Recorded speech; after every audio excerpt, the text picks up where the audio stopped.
I'm about to reveal the most uncomfortable truth about obtaining success in the modern world. A truth that explains why some people get promoted faster, close bigger deals, command higher salaries, while equally talented people get overlooked, are underpaid, and ignored. It is not about intelligence, it's not about work ethic, it's not about connections. It's about something nobody wants to admit: the influence inequality. Some voices simply matter more than others, and it has nothing to do with their message and everything to do with their delivery. Let me prove it with a story, okay? One that will make you question everything that you thought you knew about fairness. Meet Carlos. He is the head of operations at a $15 million manufacturing company. A brilliant mind, 20 years of experience, knows every system inside and out.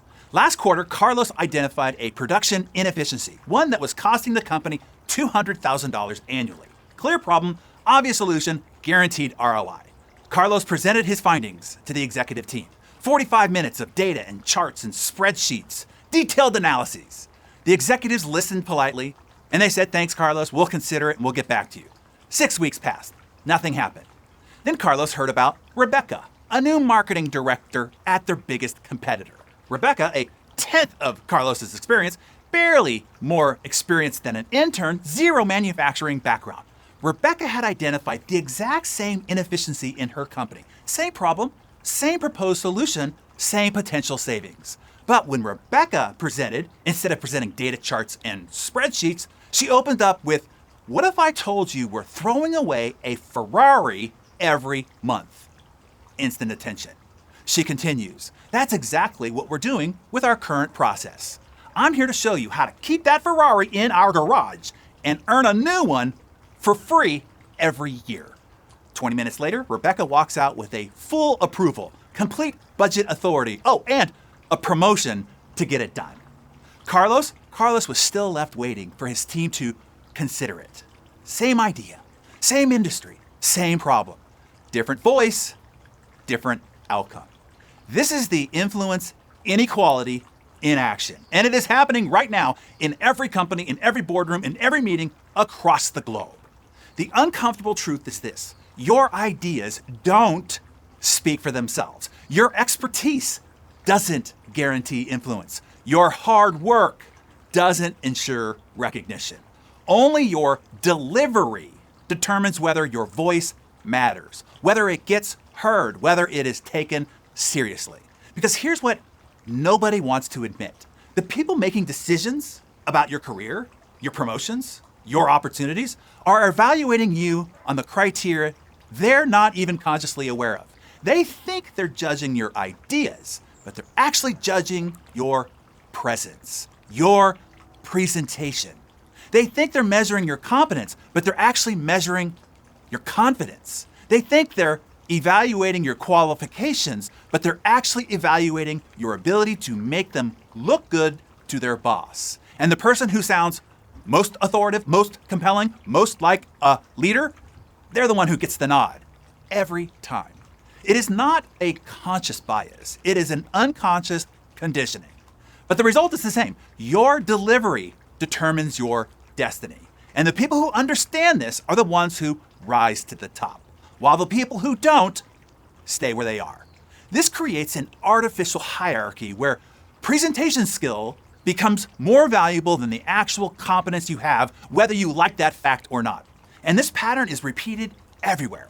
The doctor who explains clearly gets better patient compliance than the one who's clinically superior. The teacher who engages her students emotionally gets better student outcomes than the one who knows more content. The lawyer who tells better stories wins more cases than the one with better legal research. Presentation skills has become the ultimate unfair advantage. And here's what's tragic. Most people have no idea that this is happening. They think hard work will be rewarded, good ideas will rise, merit will win. But merit without delivery is invisible. Brilliance without presentation is irrelevant. Expertise without influence is powerless. Carlos learned this the hard way. And after learning about Rebecca getting credit for the same idea he had, he finally made a decision. He wasn't going to let this happen ever again. Carlos spent 6 months learning presentation skills, not just PowerPoint, but psychology, storytelling, influence. The next time he had an idea, he didn't present data, he presented a possible transformation. He said, this company has 2 paths going forward. Path 1, we keep bleeding money while our competitors eat our lunch.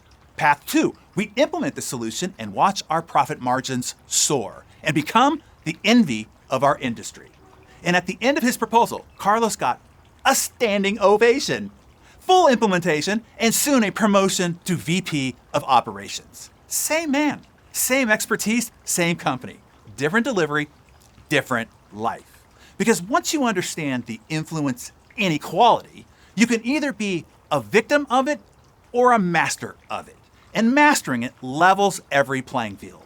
Suddenly, your background doesn't matter, your connections don't matter, your pedigree doesn't matter, only your ability to capture attention and command respect through compelling delivery.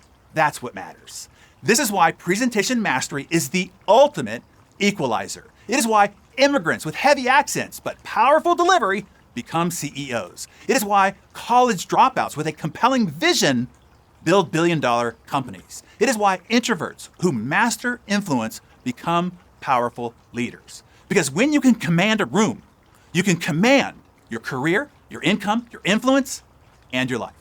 So grab your Darren Daily Journal and ask yourself honestly, where has the influence inequality affected your life? What promotion did you not get because somebody else presented better? What idea did you not sell because you couldn't make it compelling? What opportunity walked away because your voice didn't carry weight? Share that in the comments below. And here's the good news. For the past 3 years, I have been building the solution to this inequality.